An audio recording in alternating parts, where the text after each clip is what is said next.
Halo, selamat pagi, siang, atau malam, Mbak Yayas, Bung James, dan juga Pak Doni. Saya Dwi Setiawan akan mencoba memaparkan politik ekologi dalam perspektif fenomenologi. Pertama-tama, mari kita awali dengan mengingat pengertian fenomenologi. Singkatnya, fenomenologi adalah ilmu tentang penampakan atau sebuah fenomena. Tujuan utama teori fenomenologi ialah mengkaji penampakan atau sebuah fenomena yang menekankan upaya untuk menggapai penampakan itu sendiri. Atau lebih mudahnya, jika diperbolehkan meminjam istilah dari buku pengantar fenomenologi tahun 2016 oleh Pak Doni, fenomenologi ialah ilmu tanpa prasangka.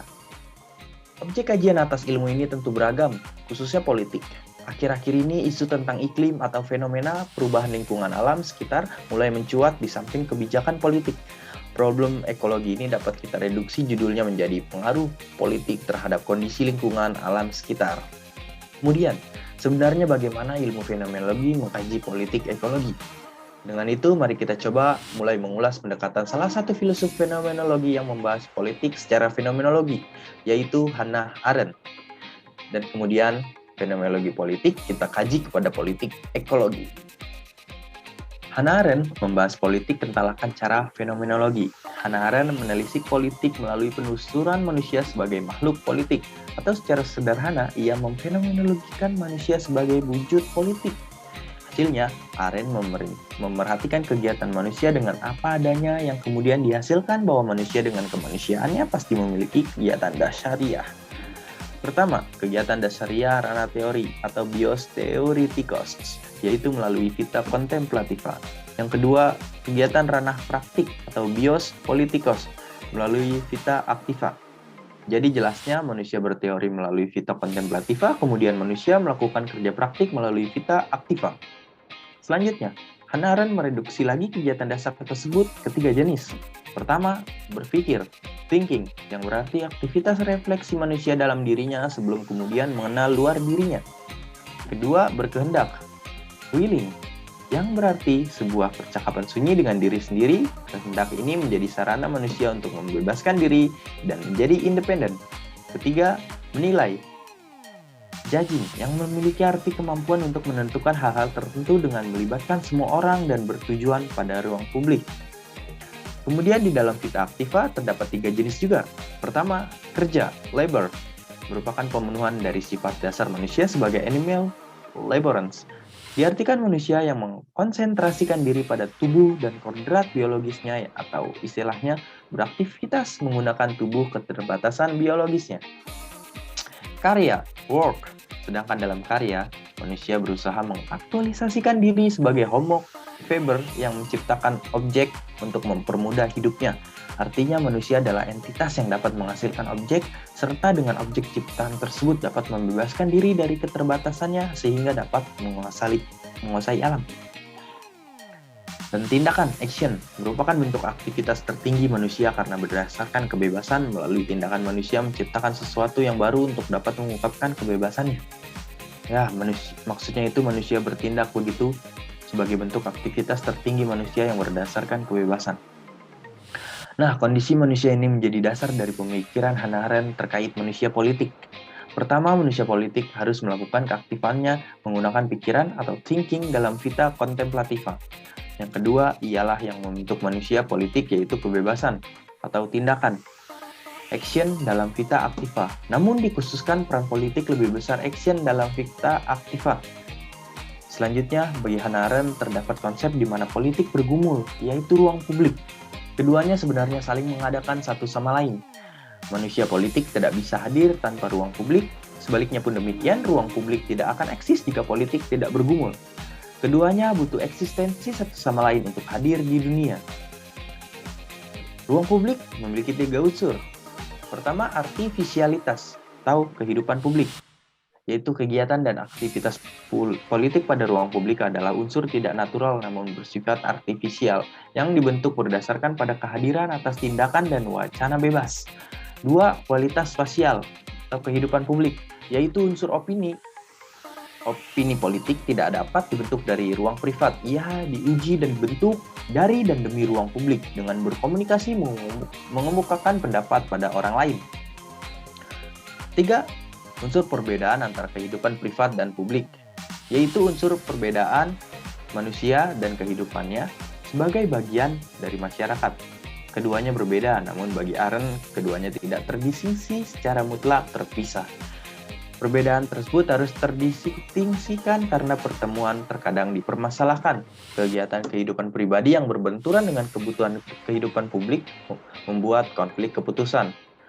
Namun, di sini kebutuhan publik lebih penting, setidaknya begitu menurut Hannah Arendt. Di samping cara membangun dunia bersama atau ruang publik tadi, Arendt mengatakan ada cara juga untuk menghancurkannya. Ada dua, yaitu isolasi radikal dan histeria massal. Isolasi radikal adalah keadaan saat setiap orang tidak menemui titik setuju satu dengan yang lain. Kemudian, histeria massal saat hasrat ruang privat terlalu mengkooptasi ruang publik. Oke, setelah kita berkutat pada teori resminya, saatnya kita beralih pada ekologi. Dengan itu, mari kita pergunakan pendekatan fenomenologi Arendt tadi pada politik ekologi. Menurut Arifin, pada 2017 dalam jurnal Ilmu Sosial Mamangan, politik ekologi diartikan sebagai salah satu cara pandang dalam memahami persoalan hubungan manusia dengan lingkungan sebagai bentuk kritik dari pendekatan Malthusian dan kultural ekologi. Sebelumnya, Malthusian dan kultural ekologi memandang relasi manusia dengan alam lebih disebabkan karena tekanan internal dalam hubungan itu sendiri, seperti tekanan penduduk dan persoalan teknis dalam pengelolaan. Kerusakan pun demikian dianggap sebagai sebab persoalan internal. Sedangkan politik ekologi memandang persoalan pola hubungan manusia dengan lingkungan bukanlah persoalan kepadatan penduduk atau persoalan internal langsung pada manusia dan alam. Tetapi sebenarnya lebih disebabkan karena persoalan ketidakmerataan, inequality, dan faktor tekanan kekuasaan, power and authority, atau persoalan eksternal secara lebih global. Maka dari itu, politik ekologi ialah cara pandang pola hubungan lingkungan manusia melalui para pemilik kekuasaan, atau khususnya dari kelompok industri dan kaum birokrasi dengan lingkungan. Lalu bagaimana fenomenologi politik memandang politik ekologi? Dalam fenomenologi Arendt, politik sebagai hubungan pertemuan subjek-subjek makhluk politik yang diartikulasikan oleh komposisi manusia satu dengan manusia lain. Jika dalam hal ini, maka dapat kita lakukan politik antara pemilik kekuasaan dan lingkungan merupakan pola hubungan subjek-subjek politik. Maka jelas posisi keduanya setara sebagai subjek makhluk politik satu sama lain. Kekuasaan kita anggap sebagai makhluk politik satu dan lingkungan posisinya makhluk politik lainnya. Pertama-tama kita kaji secara fenomenologis dengan jaminan eksistensi diri kemakhlukan politik. Mengacu pada Arendt, subjek makhluk politik harus melakukan kegiatan dasariah untuk dapat dijustifikasi sebagai makhluk yang politik. Melalui 3 kegiatan dasariah, entah kekuasaan ataupun lingkungan harus melakukan kegiatan dasariah tersebut. Pertama, dalam thinking. Cara lingkungan melakukan aktivitas refleksi dalam dirinya sebelum kemudian mengenal luar dirinya. Dalam hal ini, lingkungan kita harus anggap dapat melakukannya karena poin ini sangat subjektif. Kita andaikan saja benar demi justifikasi eksistensi lainnya. Sedangkan kekuasaan, bentuknya ialah memanifestasikan thinking dengan aktivitas rapat parlemen sebagai refleksi diri kekuasaan itu sendiri. Kedua, perihal willing, lingkungan telah mencapai percakapan sunyi dengan diri sendiri pun bergantung pada subjek, dan lagi pula alam memang benar-benar berada dalam kebebasan diri karena tingkah lakunya terkadang independen tanpa konfrontasi manusia, misalnya tsunami. Begitupun kekuasaan harus memiliki willing untuk kebebasan dirinya. Dengan kata lain, jika kekuasaan bertendensi pada kelompok industri tertentu, maka ia tidak bebas. Ketiga, tentang judging. Lingkungan belum tentu melibatkan kekuasaan sebagai entitas politik lain sebagai dasar untuk menentukan sesuatu. Namun, di sini problemnya, apakah memang lingkungan tidak bisa judging, atau hanya kita saja yang tidak dapat melihat ekspresi judging dari lingkungan? Di sisi lain, pada kekuasaan dapat kita lihat ekspresinya dengan jelas. Atau di sini kekuasaan harus mampu melibatkan lingkungan untuk menentukan sesuatu, dan itu harus bertujuan untuk ruang publik atau ruang kebersamaan antara kekuasaan dan lingkungan. Selanjutnya, kita kaji pada ruang pertemuan antara kedua entitas politik, seperti kegiatan dasariah eksistensi makhluk politik, Makhluk politik pun membutuhkan ruang publik untuk eksistensinya. Karena di ruang inilah mereka bertemu.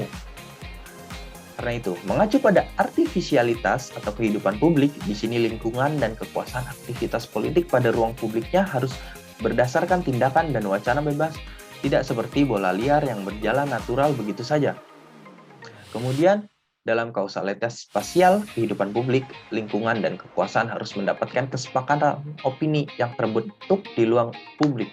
Dengan kata lain, terbentuk atas konsensi keduanya, bukan kesepakatan yang terbentuk satu pihak dalam ruang privat. Lalu pada unsur perbedaan antara kehidupan privat dan publik. Di sini lingkungan serta kekuasaan harus menyadari demarkasi kehidupan privat dan publiknya masing-masing. Nah, tadi adalah analisis fenomenologi ditinjau secara positif. Jika ditinjau secara negatif, atau melalui kemungkinan menghancurkan ruang publik, yaitu kekuasaan maupun lingkungan harus memiliki titik setuju dengan demikian ruang publik tidak hancur. Kedua, ruang privat antara kekuasaan dan lingkungan tidak saling mengkooptasi berlebihan terhadap ruang publik. Jika poin negatif ini terhindarkan, maka kehancuran komitmen politik ekologi dapat dihindari. Berdasarkan kajian metode fenomenologi atas politik ekologi, banyak aspek yang harus dipertimbangkan untuk melanggengkan komitmen politik ekologi sebagai pola manusia bereksistensi terhadap alam tentunya. Namun secara implisit, eksisnya dan ketersinggungannya pertemuan ruang publik oleh pemilik kekuasaan dengan lingkungan mengisyaratkan lingkungan juga memiliki vita activa sebagai subjek.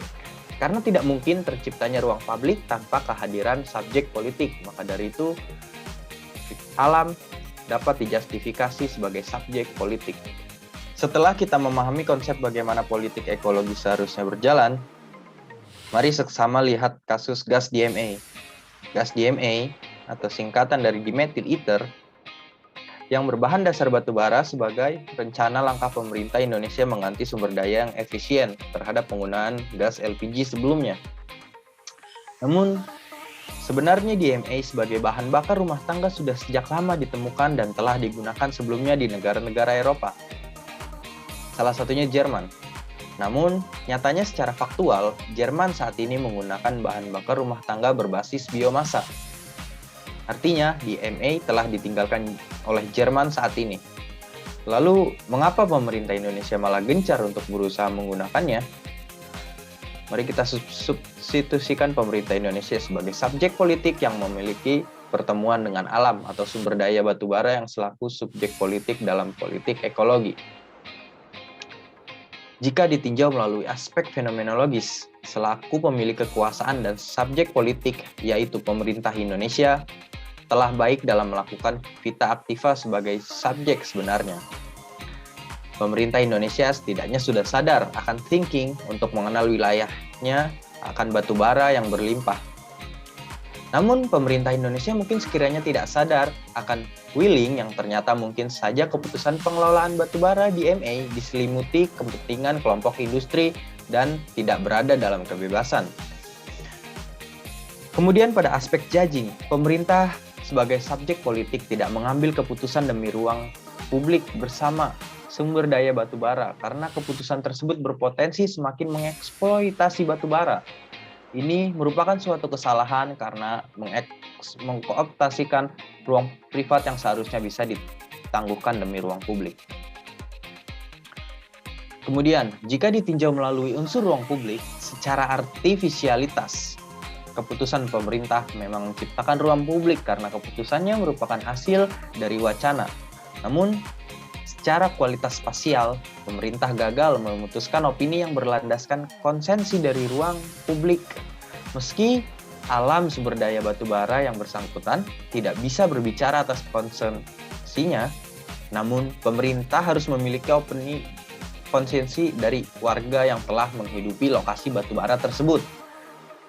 Karena penduduk sudah menganggap tempat tinggalnya seperti dirinya sendiri, maka warga atau penduduk di sana berhak atas opini ruang publik dari sumber daya batu bara. Maka secara fenomenologis, pemerintah Indonesia sebagai subjek politik gagal mewujudkan politik ekologi dengan mengoptasikan ruang privat berlebihan di ruang publik serta tidak mewujudkan opini konsensi kedua subjek politik di dalam ruang publik. Walau dalam media rencana DMA ini di belakangnya dibungkus dan disebut oleh frasa efisien. Maka dari itu, pemilik kekuasaan harus berhati-hati dalam mengambil langkah politik terkait politik ekologi. Karena permasalahannya bukan lagi terkait individu dengan individu saja, tetapi terkait kekuasaan global dengan kekuatan alam yang melimpah. Melalui fenomenologi Arendt, kita dapat melihat bagaimana dalam politik memerhatikan pihak yang lian juga merupakan kepentingan, bukan hanya keinginan pribadi. Begitu pula dalam politik ekologi, bahwa pemilik kekuasaan harus menganggap lingkungan sebagai kesetaraannya karena konsep politik ekologi mengandaikan lingkungan sebagai subjek politik yang keberadaannya juga berperan. Keberadaan kedua subjek politik harus saling menunjukkan keberadaannya, tetapi sekaligus menghargai keberadaan lainnya.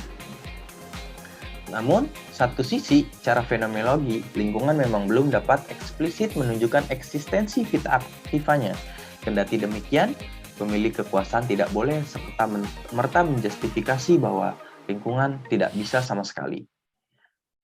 Dengan mengkonsepsikan ekologi sebagai tantangan politik, secara tidak langsung mengafirmasikan bahwa lingkungan dianggap memiliki kegiatan dasariatnya tersendiri.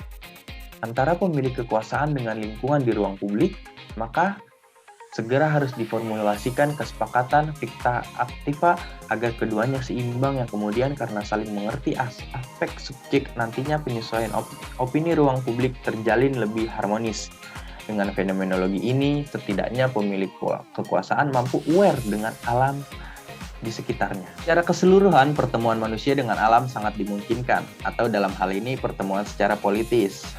Namun, jika kita dekatkan dengan konsentrasi politik sekarang, politik masih diformulasikan sebagai keterhubungan antar manusia saja. Maka dari itu, sebenarnya politik tidak hanya mengenai perjumpaan manusia. Rumusan fenomenologi politik tadi bisa kita gunakan terhadap perjumpaan manusia dengan ekosistem atau ekologi. Begitu penjelasan saya terkait fenomenologi politik ekologi. Terima kasih.